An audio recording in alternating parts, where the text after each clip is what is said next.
Welcome to the Grishya Conceptual Classes for Science and Mathematics. Now I am going to discuss the next topic of class 9 chapter 2 is matter around us pure, that is saturated and unsaturated solutions. Saturated और unsaturated solutions क्या होते हैं?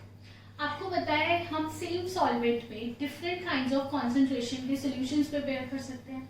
ठीक है, like for example I am taking a 10 gram of salt and dissolving in 100 gram of water, and another student is taking 20 gram of salt and dissolving in 100 gram of water. तो हम दोनों की concentration क्या आएगी? अलग अलग आएगी.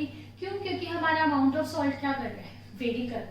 तो सेम सॉल्वेंट में हम डिफरेंट अमाउंट ऑफ सॉल्ट को क्या कर सकते हैं? डिसॉल्व कर सकते हैं. लेकिन कितना डिफरेंट अमाउंट ऑफ सॉल्ट को डिसॉल्व कर सकते हैं, किस एक्सटेंट तक डिसॉल्व कर सकते हैं, वो हमें पढ़ना है सैचुरेटेड और अनसैचुरेटेड सोल्यूशन. तो अनसैचुरेटेड सॉल्यूशंस क्या होते हैं? जिसके अंदर हम बहुत सारा सोल्यूट डिसॉल्व कर सकते हैं विदाउट रेजिंग इट्स टेम्परेचर, जो एकोमोडेट कर सकता है मैक्सिमम नंबर ऑफ सोल्यूट को. जैसे अ solution in which more quantity of solute can be dissolve without raising its temperature is called unsaturated solutions. जैसे एक एग्जांपल लेते हैं, पोटेशियम नाइट्रेट के एग्जांपल से मैं आपको एक्सप्लेन करती हूँ. 100 ग्राम ऑफ वाटर में मैक्सिमम कितना पोटेशियम नाइट्रेट डिसॉल्व कर सकता है? 32 ग्राम डिसॉल्व कर सकता है. अगर मैंने 100 ग्राम ऑफ वाटर लिया at a temperature of 20 degree Celsius, temperature is very important. ठीक है, क्योंकि टेम्परेचर चेंज होता है तो amount of solute which can be dissolve in a given amount of solvent will can also very, वो हमें भी डिस्कस करेंगे. तो हमने अगर 100 ग्राम ऑफ वाटर लिया at temperature of 20 degree Celsius, तो उसके अंदर मैंने 32 ना डाल के मैंने 10 ग्राम ऑफ पोटेशियम नाइट्रेट डाल दिया. ठीक है, तो can I add more potassium nitrate into it? 10 gram of potassium nitrate तो डिसॉल्व हो गया 100 ग्राम ऑफ वाटर में. क्या मैं और पोटेशियम नाइट्रेट उसके अंदर डिसॉल्व कर सकती हूँ? Yes, I can dissolve it.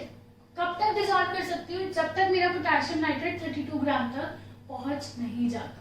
ठीक है, तो 10 ग्राम मैंने डिसॉल्व किया 100 ग्राम में ऑफ वाटर में, तो वो मेरा सोल्यूशन क्या हो गया? That is unsaturated solution. क्यों उसको अनसैचुरेटेड सोल्यूशन बोल रही हूँ?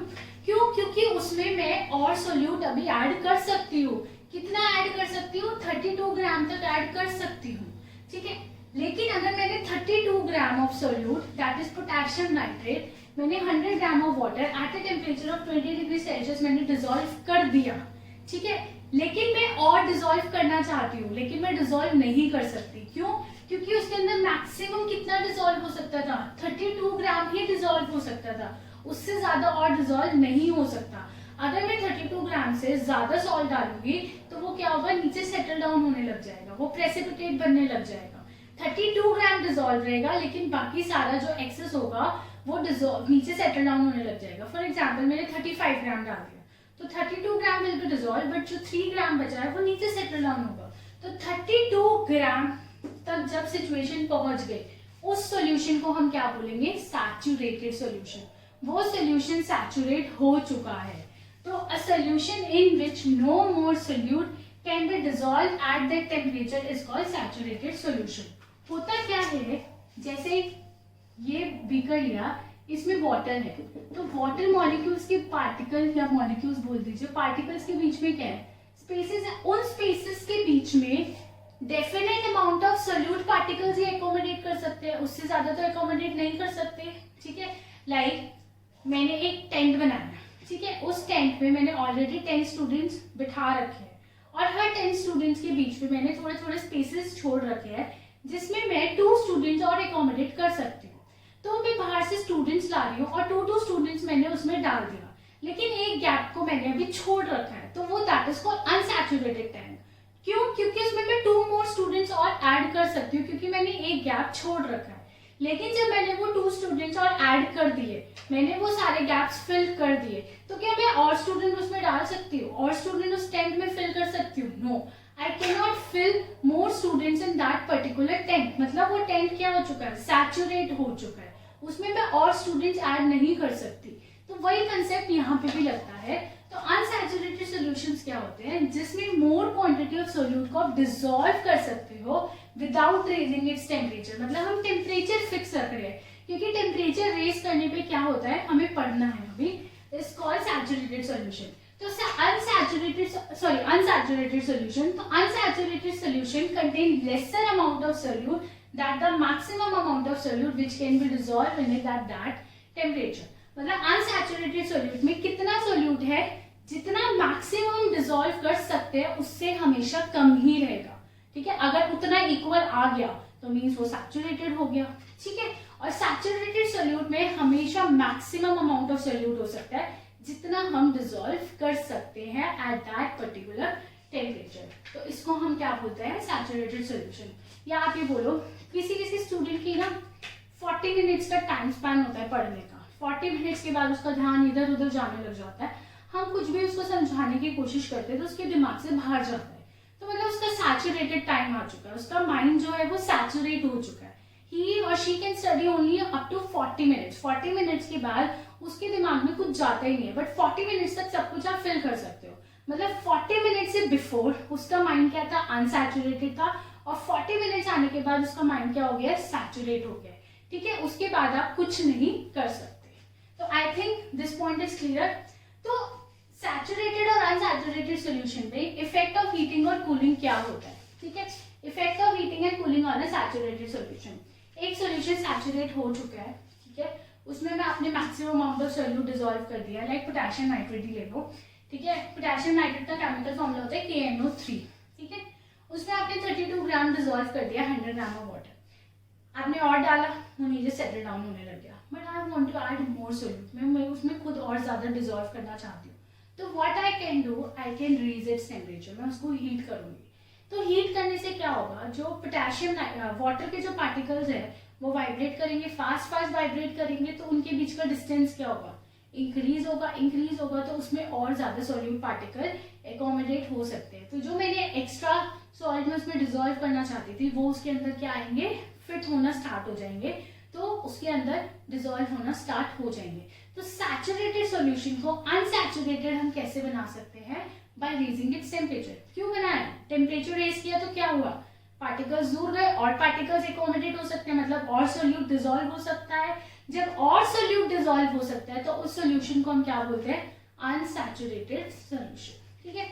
ये तो हो गया हमारा रेजिंग द टेम्परेचर। नाउ हम ठंडा करना चाहते हैं, we have a saturated solution already, हम उसको ठंडा करना चाहते हैं। ठंडे करने पे क्या होगा, पार्टिकल्स क्या होंगे, क्लोज आने लग जाएंगे, force of attraction will start increasing, जो हमने फर्स्ट चैप्टर में पढ़ा था, वो पास आएंगे। तो ऑलरेडी जो दो पार्टिकल्स अगर सपोज फिट थे तो वो दो पार्टिकल में से एक पार्टिकल को बाहर निकलना पड़ेगा, क्योंकि वाटर के मॉलिक्यूल्स क्या आने लग गए और पास आने लग गए, मतलब जो मैक्सिमम अमाउंट सोल्यूट डिसॉल्व किया था वो हमें एक्सेस लगने लग गया है, उसमें से बाहर आने लग गए हैं और वो नीचे सेटल डाउन होने लग गए हैं, ठीक है। तो मतलब जो सैचुरेटेड सॉल्यूशन को आप कूल करोगे तो जो मैक्सिमम अमाउंट सोल्यूट डिसॉल्व किया था वो उसके लिए बहुत ज्यादा हो जाएगा, वो भी उसमें से बाहर निकल के सेटल डाउन होना शुरू हो जाएगा, ठीक है। तो if a saturated solution at a particular temperature is heated to a higher temperature, then it becomes unsaturated, and if it is cooled at a lower temperature, then some of it dissolved salt will be separated out in the form of solid crystals, क्योंकि वो solid crystals की form में नीचे settle down होना start कर देंगे। तो this is all about effect of heating and cooling on a saturated solution। इसी के बेस पे हम अब next concept पढ़ेंगे, that is solubility। solubility क्या होता है, हमने सैचुरेटेड और अनसैचुरेटेड सॉल्यूशन हमने स्टडी कर लिया, उसी से रिलेटेड टर्म आती है सॉल्युबिलिटी।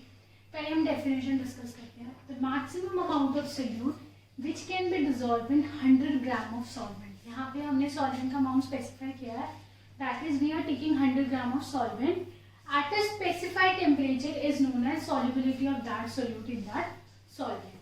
कि 100 ग्राम ऑफ सॉल्वेंट में कितना सोल्यूट डिसॉल्व कर सकते हैं ताकि वो सैचुरेटेड सॉल्यूशन बन जाए। सैचुरेटेड सॉल्यूशन में हमने पढ़ा था मैक्सिमम सोल्यूट होते हैं, उससे ज्यादा सोल्यूट हम डिसॉल्व नहीं कर सकते, अगर उससे ज्यादा सोल्यूट डालेंगे तो it will be separate out as a solid crystal. तो सैचुरेटेड सॉल्यूशन बनाने के लिए जितना हम maximum amount of solute dissolve कर सकते हैं, किसमें, 100 gram of solvent, we are taking with respect to 100 gram of solvent at a particular temperature is known as solubility of that solute in that solvent. For example, ये मैंने different substances लिखा है, CuSO4 is copper sulphate, you can write it in your notebook. CuSO4 को क्या बोलते हैं, copper sulphate. Water में solubility check कर रहे हैं, कॉपर सल्फेट को अगर हम वाटर में डिसॉल्व करते हैं 20 डिग्री सेल्सियस, मैक्सिमम कितना ग्राम। तो 21 ग्राम किसकी सॉल्युबिलिटी हो गई? कॉपर सल्फेट की हो गई। किसमें? इन 100 ग्राम ऑफ वाटर। ये जो सॉल्युबिलिटी हम चेक कर रहे हैं, किसमें चेक कर रहे हैं? 100 ग्राम ऑफ वाटर में। ठीक है, क्योंकि हमने 100 ग्राम से विद रिस्पेक्ट में ही हम निकालते हैं। Potassium nitrate, KNO3 is known as potassium nitrate. Potassium nitrate कितना डिसॉल्व कर सकता है? 32 ग्राम। ठीक है, KCl इज पोटेशियम क्लोराइड कितना डिसॉल्व कर सकता है? 34 ग्राम इन वाटर। ठीक है, in 100 gram of water at 20 degree Celsius. Sodium chloride कितना होगा? NaCl is 36 gram. Ammonium chloride that is NH4Cl is 37 gram. Sugar is 204 gram. आपको ये लर्न नहीं करना, ये रेफरेंसेस के लिए मैं बता रही हूँ आपको, एग्जाम्पल देने के लिए। सेम वाटर में डिफरेंट सॉल्यूट को डिसॉल्व कर सकते हैं और डिफरेंट सॉल्यूट की सबकी सॉल्युबिलिटी क्या है? वेरी कर रही है। ठीक है, सबका अमाउंट वेरी कर रहा है। क्यों वेरी कर रहा है? क्योंकि सबके पार्टिकल्स का साइज क्या होगा? अलग अलग होगा। ठीक है, तो सेम सॉल्वेंट में डिफरेंट सॉल्यूट्स की डिफरेंट सॉल्युबिलिटी होगी। ठीक है, तो सॉल्युबिलिटी क्या है? That is maximum amount of solute which can be dissolve in 100 gram of solvent at a specified temperature is known as solubility of that solute in that solvent. Okay, effect of temperature and pressure on solubility. Solubility पे temperature और pressure का क्या effect होता है? यहाँ पे हमें ये पढ़ने के लिए हमें ये देखना है सॉल्यूट हम सॉलिड ले रहे हैं या गैसेस ले रहे हैं। ठीक है, और सॉल्वेंट हमेशा लिक्विड ही लेंगे। तो solubility of solids, we are taking solids यहाँ पे। तो सॉलिड्स क्या है? Solute. If the solute is solid, then this point is valid. The solubility of solid in liquid usually increases on increasing the temperature, ठीक है, and decreases on decreasing the temperature. Obviously आप temperature increase करोगे तो liquid के particles क्या होंगे? दूर जाएंगे, तो और सॉलिड्स पार्टिकल एकोमोडेट हो सकते हैं and decreases on decreasing the temperature. Temperature decrease करेंगे तो वो पास आएंगे, तो more solute can be separated out in the form of solid crystals and remains unaffected by change in pressure. और प्रेशर का कोई भी इफेक्ट नहीं होता। क्यों? क्योंकि liquids and solids they are not compressible. Pressure लगाओगे भी तो वो कंप्रेस नहीं हो सकते। हमने पढ़ा था ना, गैसेस आर हाईली कंप्रेसिबल, तो गैसेस पे प्रेशर का इफेक्ट पड़ेगा।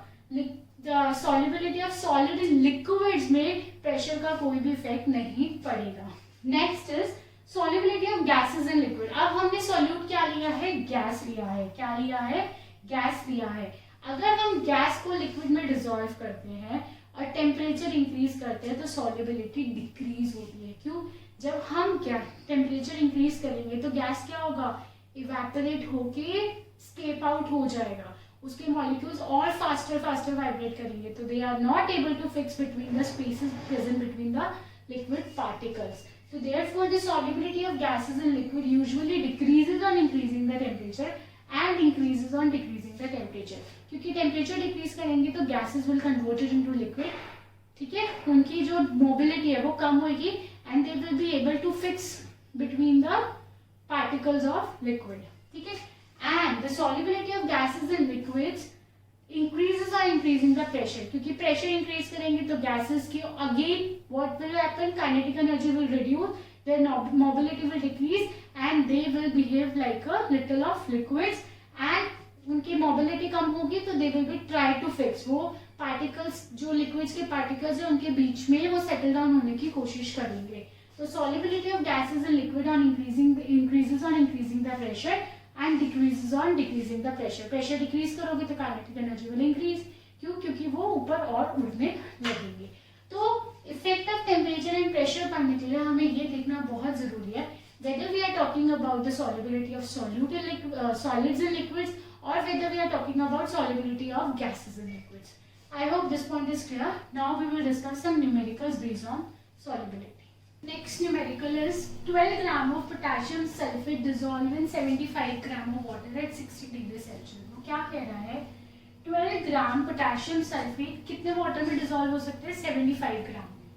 टेम्परेचर क्या लिया है? 60 degree Celsius. What is the solubility in water at that temperature? मतलब 60 डिग्री सेल्सियस पे पोटेशियम सल्फेट की वाटर में क्या सॉल्युबिलिटी होगी? अब रिमेंबर द डेफिनेशन। सॉल्युबिलिटी की डेफिनेशन क्या थी? The maximum amount of solute that can be dissolved at 100 gram of solvent। किसमें हमें चेक करना होता है? 100 ग्राम ऑफ सॉल्यूट में कितना सॉल्यूट डिजोल्व कर सकता है एट पर्टिकुलर टेम्परेचर, बट यहाँ पे कितने ग्राम ऑफ वाटर में दे रखा है 75, तो वी विल कैलकुलेट कि 100 ग्राम में कितना डिजोल्व हो सकता है बाय सिंपल यूनिट मेथड। तो अमाउंट ऑफ सॉल्यूट, या आप बोल सकते हैं amount of potassium sulphate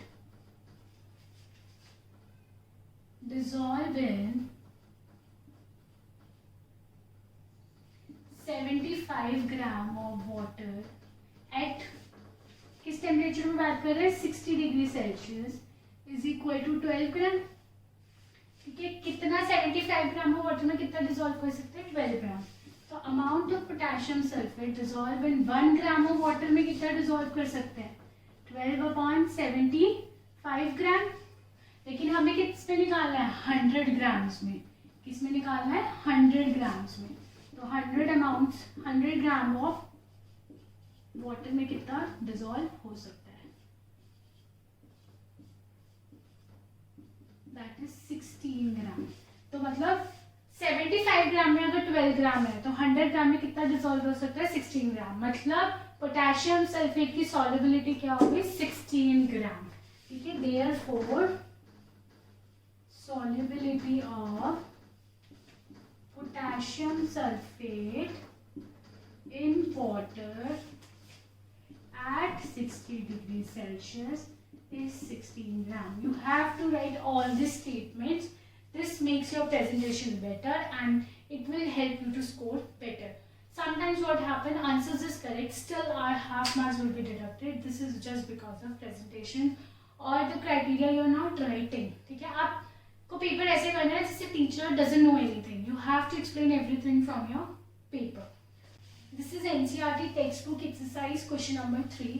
Pragya tested the solubility of 3 different substances at different temperature and collected the data. उसने 3 different substances लिए, 1 2 3 4, एक्चुअली 4 आएगा यहाँ पे, 4 different substances at different temperature। ठीक है, 4 कौन कौन से लिए, potassium nitrate, sodium chloride, potassium chloride and ammonium chloride. ठीक है, और कलेक्टेड द डेटा। अब सॉल्युबिलिटी है तो किस में होगा 100 ग्राम्स ऑफ वाटर में चेक किया होगा सब कुछ, क्योंकि सॉल्युबिलिटी यहाँ पे मेंशन है। तो क्योंकि यहाँ पे गिवन है क्वेश्चन में that solubility of 4 different substances at different temperature. तो सॉल्युबिलिटी का मतलब हमने 100 ग्राम ऑफ वाटर में ये सब कुछ चेक किया है। ठीक है, तो पोटेशियम नाइट्रेट 283 केल्विन पे कितना डिसॉल्व हो सकते हैं 21 ग्राम। इसी तरह sodium chloride that is 36 gram and so on. तो उसने क्वेश्चंस तो पूछे हैं हम लोगों से that what mass of potassium nitrate would be needed to produce a saturated solution of potassium nitrate in 50 gram of water at 313 kelvin. वो कह रही है कि पोटेशियम नाइट्रेट का हमें क्या बनाना है, सैचुरेटेड सॉल्यूशन बनाना है। कितने अमाउंट ऑफ वाटर में, 50 ग्राम ऑफ वाटर में, किस टेम्परेचर पे 313 केल्विन, दैट इज 313 केल्विन। तो कितना उसे पोटेशियम नाइट्रेट सॉल्यूट के अमाउंट की जरूरत होगी, हम देखिए 313 केल्विन पोटेशियम नाइट्रेट। ठीक है, 313 केल्विन पे पोटेशियम नाइट्रेट का अमाउंट कितना डिसॉल्व हो रहा है 100 ग्राम ऑफ वाटर में 62 ग्राम्स। तो 50 ग्राम्स में कितना होगा वो हम कैलकुलेट कर लेंगे। सॉल्यूशन में क्या होगा that amount of potassium nitrate dissolves in 100 gram of water is equal to कितना होगा 62 gram and this is at 313 kelvin. तो हमें कितने पे बनाना है 50 ग्राम ऑफ वाटर में बनाना है।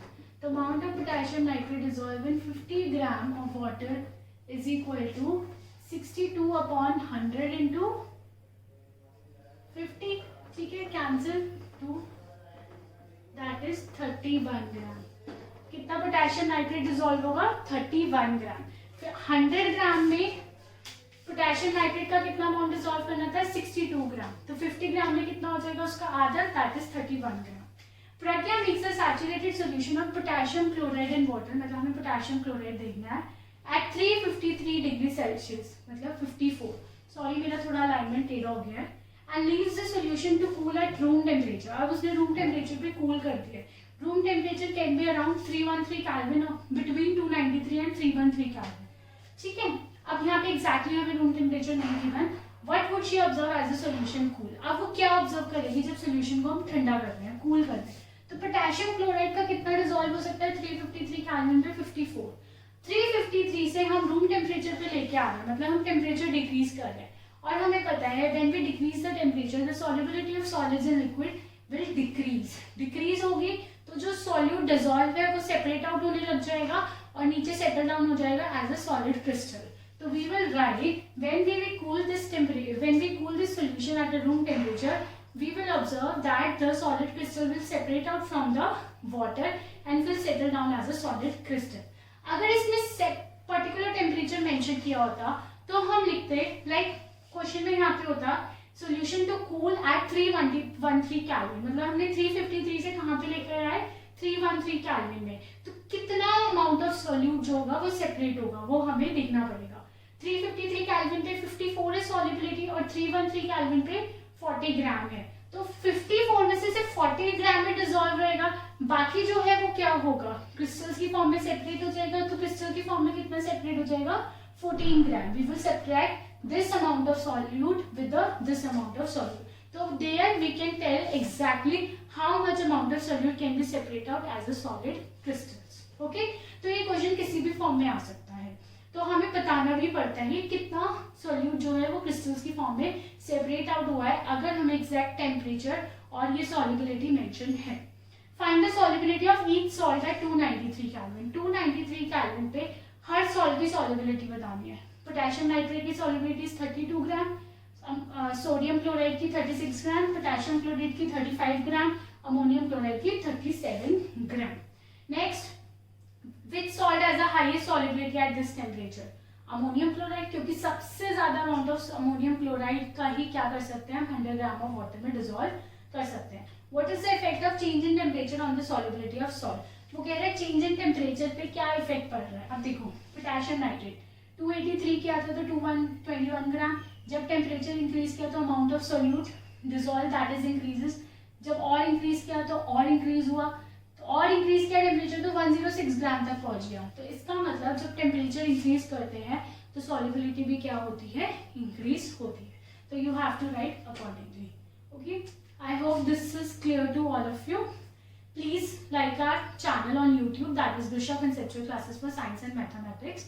For more assignment and test series, you can contact us on our Facebook page, that is Grusha Conceptual Classes for Science and Mathematics.